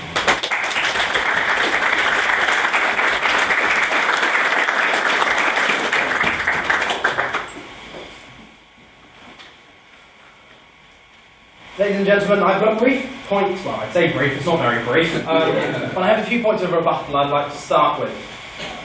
We've heard from the first opposition that Christianity is opposed to sex. He even blamed the Me Too movement on Christianity. No, sorry, actually, I'd like to say it's not the Me Too movement, he's blaming, essentially, sexual assault and sexual violence across the globe on Christianity. That is patently ridiculous. Then I must just say that the church has taken a strong role in sexual ethics, and that has had a role and influence on teaching. Ultimately, they have had teachings on gender roles, but at no time has the church demonstrably, causally led to sexual violence. It's just simply not true. It is not a dogmatic issue here. You're talking about individuals within a system. You're talking about horrendous acts that should never have happened. But they did, but they were not Christianity that caused it. It was people in power. You have heard the famous quote, power corrupts, and ultimate power corrupts. Ultimately, that does not solely apply to religion, that applies more broadly. Secondly, it has been put forward by the first proposition that suggesting that something would not have been caused when its cause is not present is illogical and absolutely not something that can be sustained. He's told us that if we say, if there was no Christianity, we may not have what we have today because it was caused by Christianity. He calls that whataboutism, or whataboutery, as we have been corrected. So ultimately that is just not something that we can stand by and say is reasonable. Of course, if the cause of something is absent, we cannot expect to see its effect. It's simple. We've also heard about Celtic women. It must be said that Celtic women were marginally better placed than men when it comes to marriage and succession laws when you compare them to the ancient Greeks and Romans. I'll accept that. But they still lived in a society where, by and large, with a few notable exceptions, it was a tribal system run under patriarchal rule. Ultimately, that is not a helpful analysis of... No, thank you, later. And then I'd like to point out another quick point as raised by the second part. That we should be celebrating altruism in a humanistic form.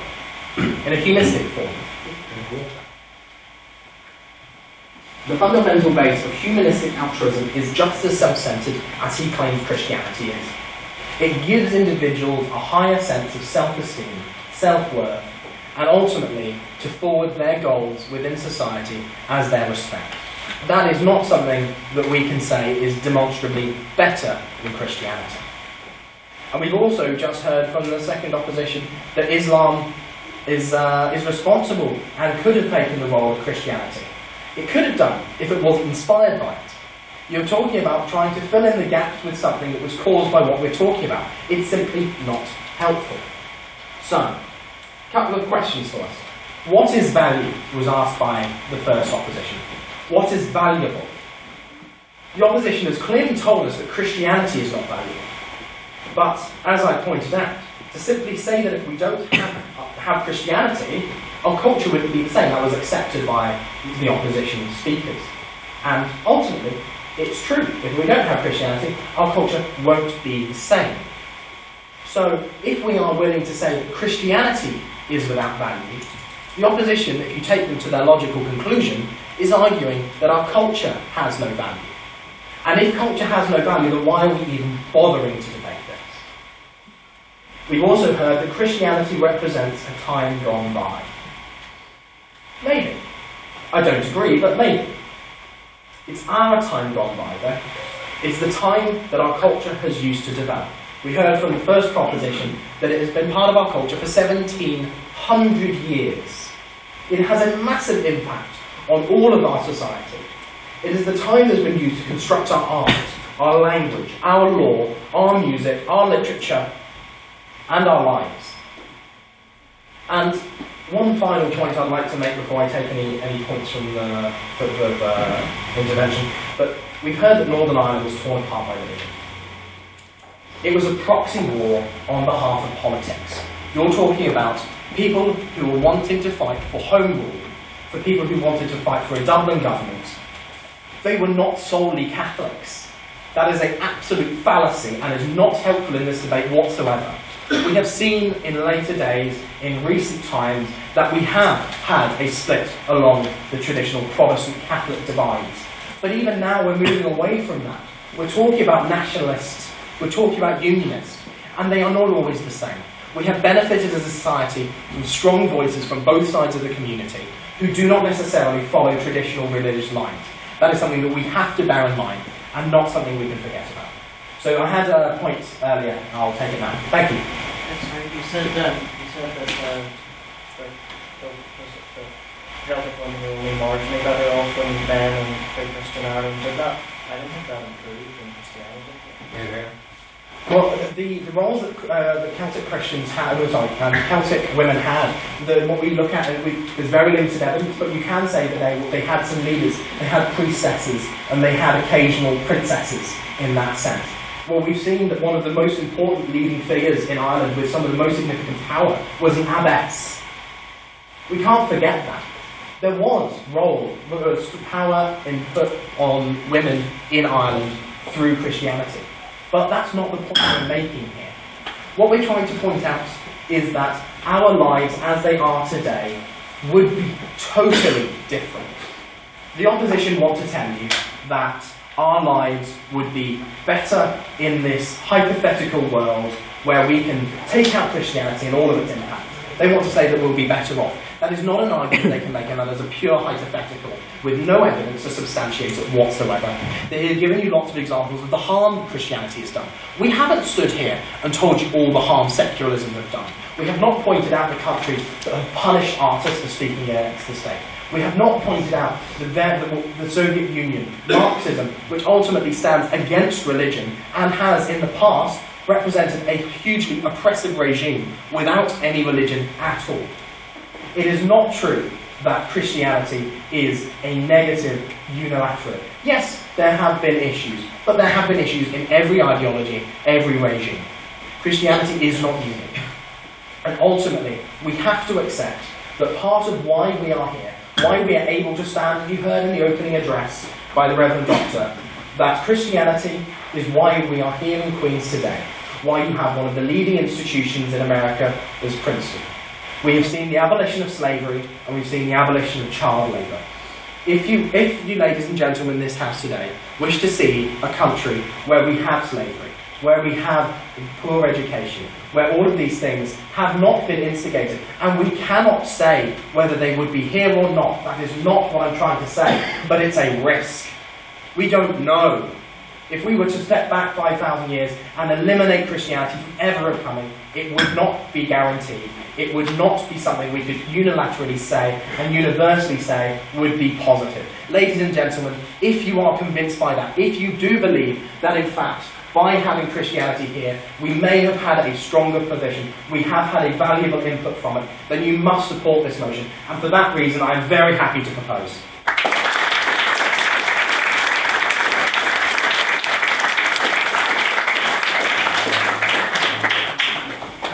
Now to conclude for the opposition, Mr. Tom McGinnis.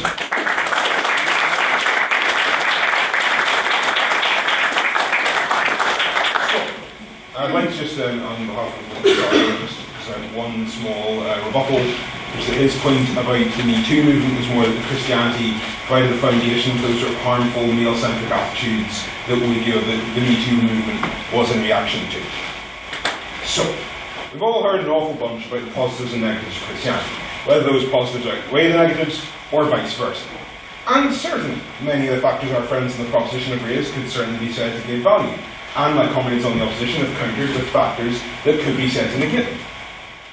Thing is, not bad or even good does not mean valuable. Valuable means that to possess this thing makes you richer.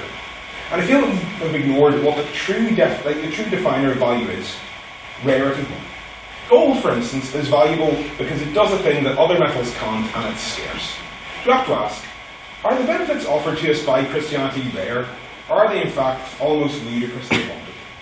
Certainly, Christianity has inspired many great works of art, from St. Paul's Cathedral to the works of William Blake, from Tolkien to Zeppelin. But it has seen men inspire beautiful paintings, poems, books. It has seen men construct shrines, churches, cathedrals that would strike awe into the hearts of anyone. Christianity is at the core of the ethics systems that define our laws and indeed our deeds even to this day. This is all undeniable. It is, however, also true for just about every majority religion in every culture since the dawn of time. That's just what religion does. Ultimately, value is all about supply and demand.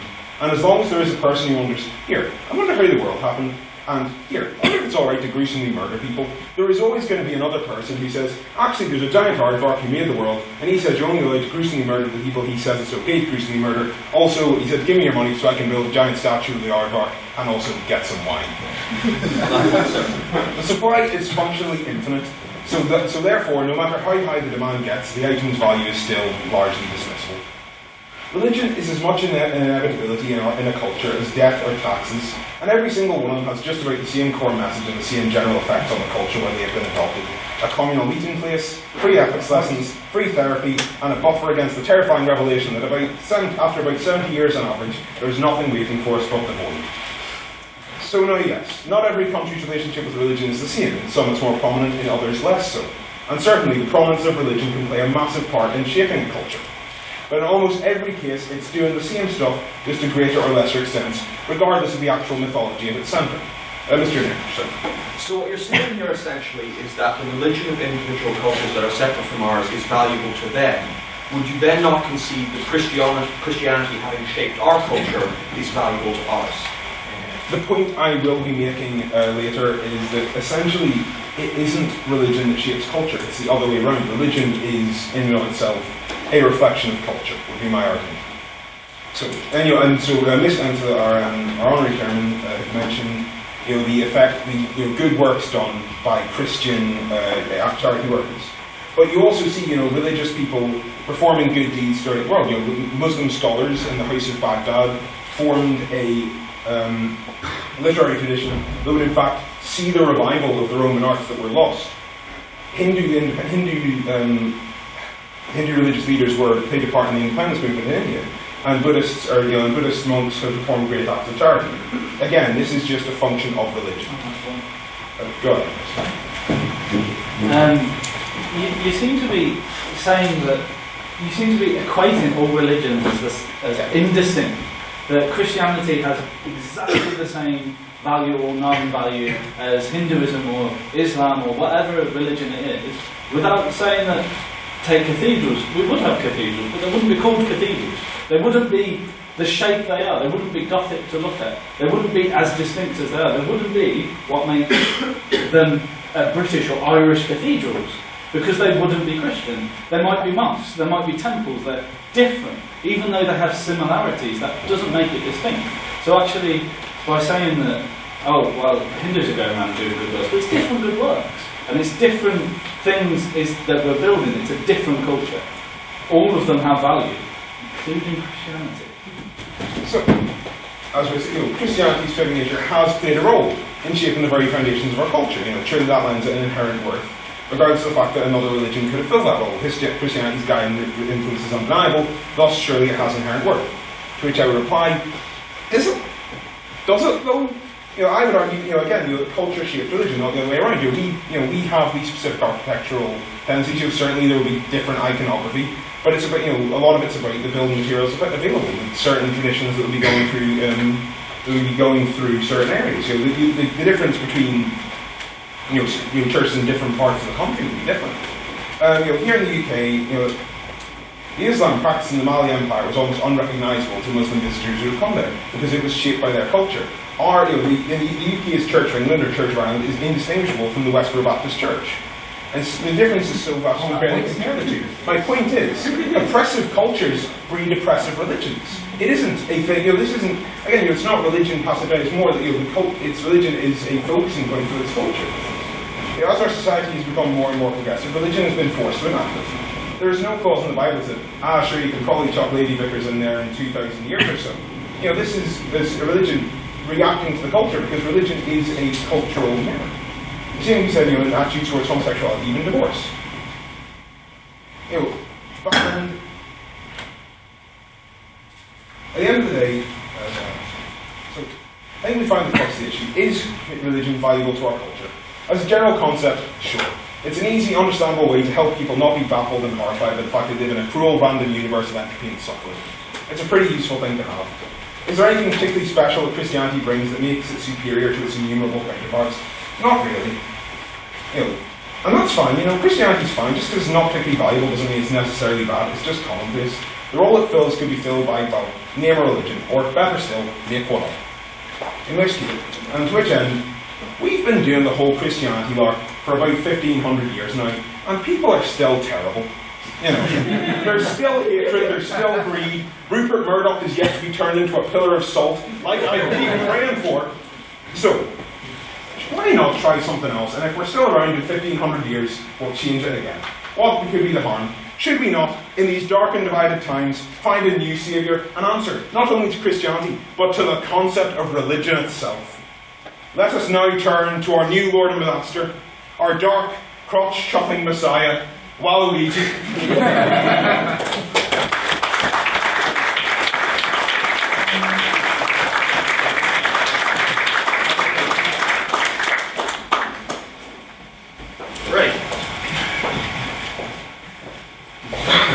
So, as always, can we please get a hand for all of our speakers this evening?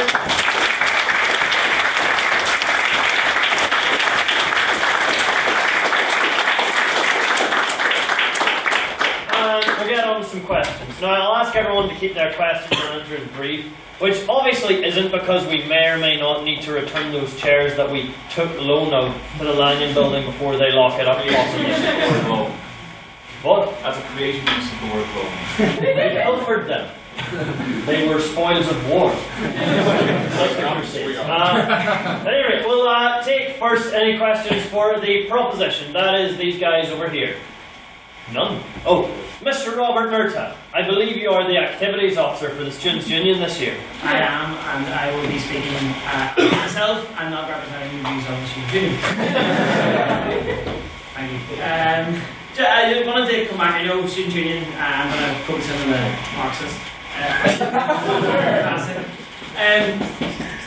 It strikes me, and forgive me if I missed the point that you made, that Marxism and secularism also didn't come about in a vacuum, and that Marxism and secularism were possibly shaped by Christianity and the values of Christianity. I really hope. Oh yes, one hope.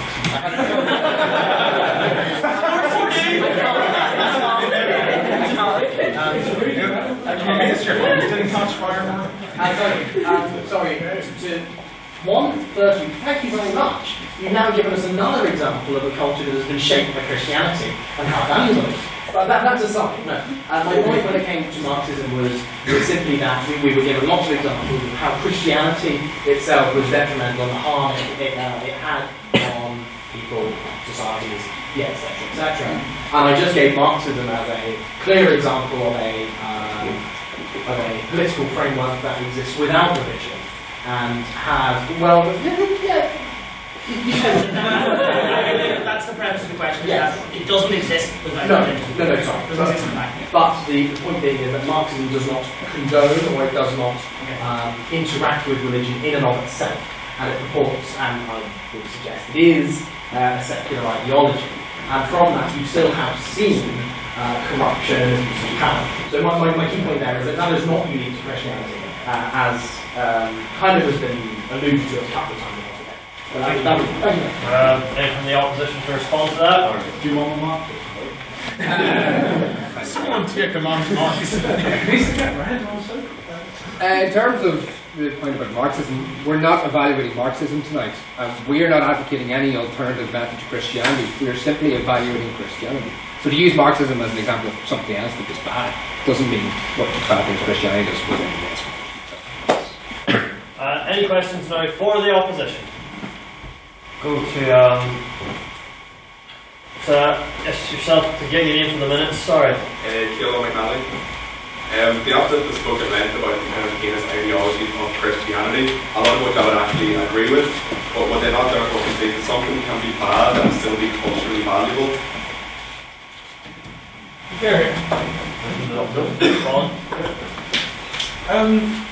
Again, I think that you need to talk about the definition of value. Value surely is something that makes a thing better. Value, something can be foundational and still be bad. There's, I remember this is a Christian problem. The house built on sand. Sand was pretty core to that house's foundations. It was a part of its heritage, but it still meant the house fell down. So it's a stupid idea to build the house. Has our country fallen down? No. Our country is going on sand. Give it time. What, 6 months to go? Why is there always having Brexit, Morgan. It's got very political very fast. I think it was my fault. Any abstaining points here? Yes, Jonathan. Just in regard to the idea that religion itself is influenced by culture, especially in Acts, of Apollos and Stoics, the idea of the values of meekness and the sense of humility and stuff was a uniquely Christian idea. The Greco-Roman world promoted boastfulness and pride, as Alexander the Great Conquest, he named all the cities after himself. Those are the main sort of cultural values at that time. Christianity challenged that directly and actually influenced culture. It was not the other way around. Go to the proposition for Paul first.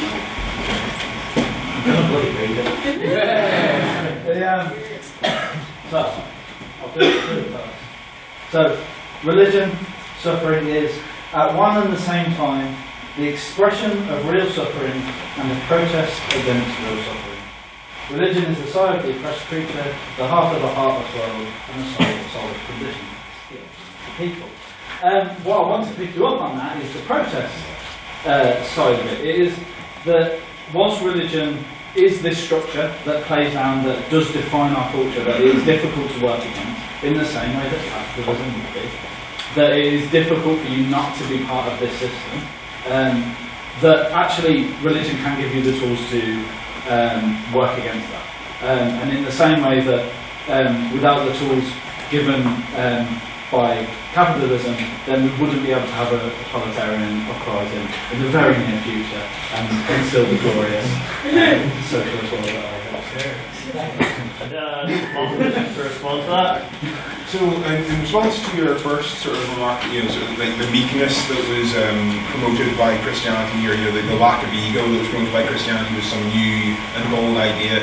There was a boy in ancient Greece who fired about wearing nothing but a barrel, which I would argue is pretty meek as far as all things are concerned, or indeed a severe absence of meekness, perhaps too little meekness, but still, either way, it's a certain amount of humbleness. And the same can be said easily enough for Epicurus. That was an advocacy of simple living and of sort of getting away from it all. So I think meekness was by no means a new idea. And again, if you're looking at this from a strictly objective, atheist example, that religion was founded by people who grew up in that culture. That idea of meekness had to exist before God came, before they came up with this religion. Otherwise, unless you are accepting that it came straight. So we'll go on to round 2 of questions. In the interest of time, I'm reverting back to my rule of 30-second question, 30-second answers. So watch your timing, folks. So questions now for the proposition. Yes, we'll start. So the question was, Christianity is a valuable part, and you've not persuaded me that yes, it was a valuable part of society. Is it still, and is also going to have a future, so will it still be?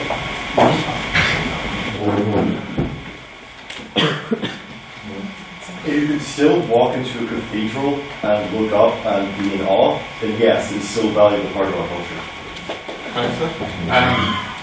Well, the point that I want to make is that while the second speaker stated about all the efforts that Christianity made to improve art and the likes of literary novels that it contributed, but what I would say is that the Women in Night and Laundry, which was a Christian institution, were not worried about Harry Potter or literary art inspired by Christianity. You're looking quite Christ-like this evening, Matthew. Is that intentional? Can I point out the entire proposition looks more Christ-like?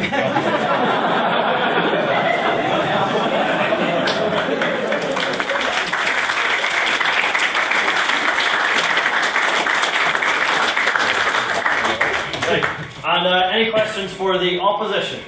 No. Were you whispering? No. Right. Well, I'll let you give a question. I didn't whisper. Yes, at the back there. We get your name. Sorry. That's fine. Hello.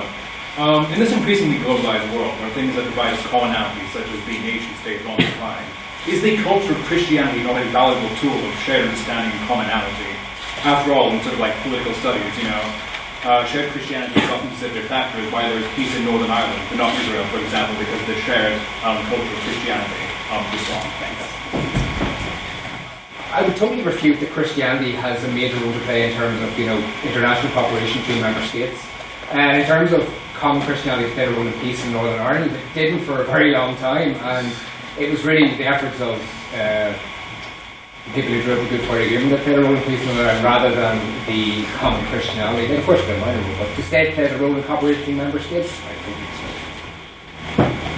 I mean, again, I hate to go back to the past and talk about the influence it's had, but we've had, across history, numerous examples of where Christianity has played, and in a large way, Catholicism has played an internationally cohesive role. And I said we were talking about globalization and the more modern kind of sense of that. But the Holy Roman Empire has kind of governed from the middle of Europe under the direction of the Pope and by the Holy Roman Emperor. It's not holy in the name.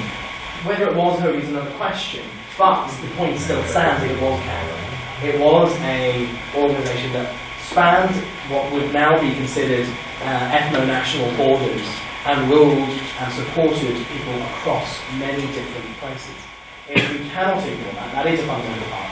And the effect that has had in the past, leading to now, cannot be ignored. Any abstaining points in the room? You can't give one. Cormac, yes. So, I guess I'll put it to both sides to ask, do you think we have actually ever seen a proper Christian society in the past 2,000 years in the sense of, following the ideas of like a hippie radical who defied religious authorities, was convicted and hanged for blasphemy, and basically told the rich they should give up all their possessions and redistribute it to the poor?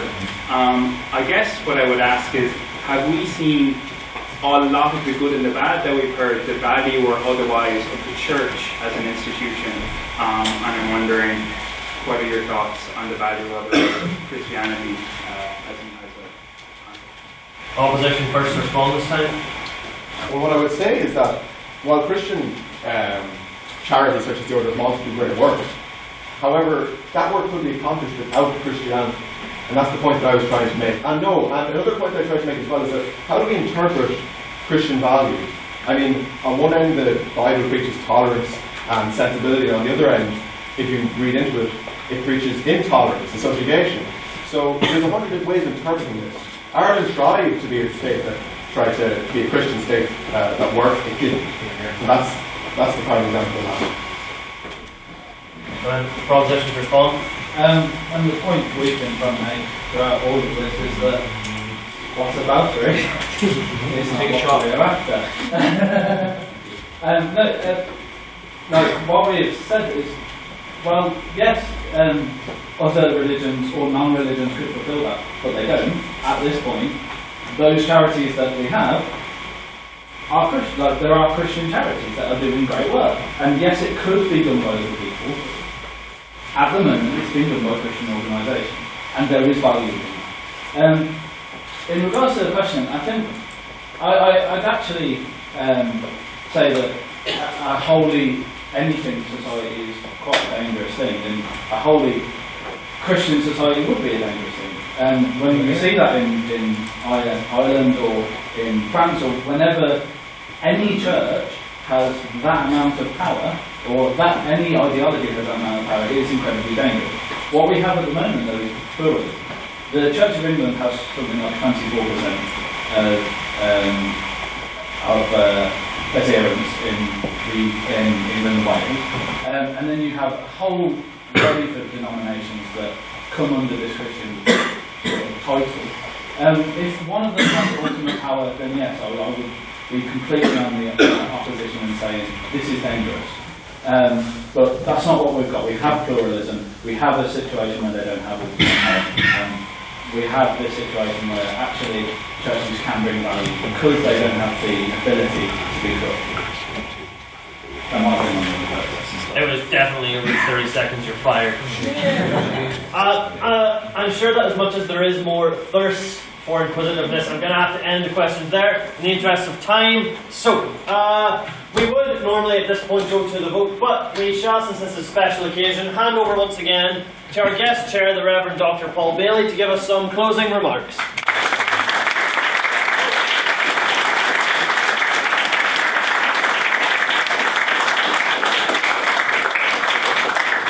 Mr. President, cognizant that the time has gone, just to save time, I'll not walk up there because I walk very slowly. There was a very pleasing absence of what about me there. I'm pleased to see that. I'm going to be very cautious about my comments because I did make a promise not to be biased for or against. But I will say that both sides have made some excellent points and also some very dubious points that you would all benefit from a degree in theology.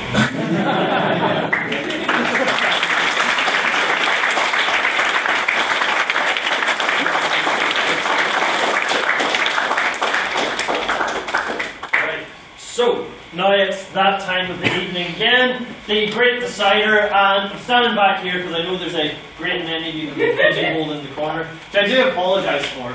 The reason my numbers are correct, like 100 of us here tonight, which is higher than the group.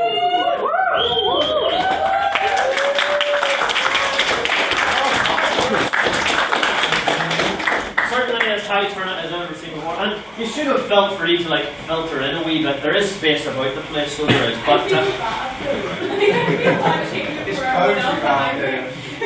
and it's and as always, if we have more questions, the correct place to continue them is in the pub. Where I recommend you all go. We will as always be going to libraries and follow out our relevant council members, social officers there, and that's where we should all be going. It's where I'll be going anyway. He says he owes me a pint, so I'm looking forward to that. So, we now go to the vote. If you would like to vote in favour... Oh, sorry, this is the speaker ability vote. I almost forgot. This is different from the vote we took at the start. This is not based on your current personal opinion, but on the speeches you've heard tonight, who it is you believe spoke best. So, on that speaker ability, if you would wish to vote in favour of the proposition, please raise your hands and say aye. Aye. Oh, well, that's you go here first.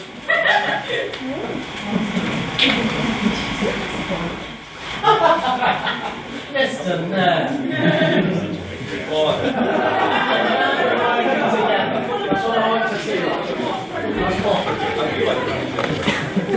This sort of thing. Teaching on loyalty cards here. Go away. Okay, and if you wish to vote in favour of the opposition, please raise your hands and say nay. Nay. Not nearly as riotous. Well, thank you. I am an impartial judge.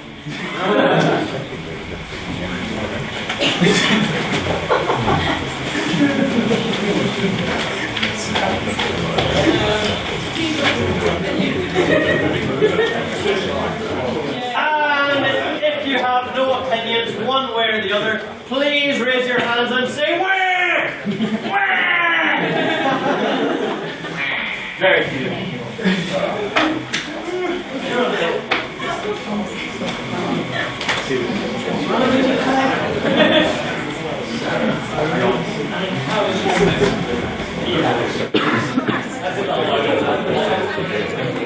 I'll now hand over one last time to our guest chair. If you would please read us back the vote. Mr. President, sir, I'm pleased to report to you that we have 8 abstentions and then 15 nays and 58 ayes, so therefore we declare the proposition has it.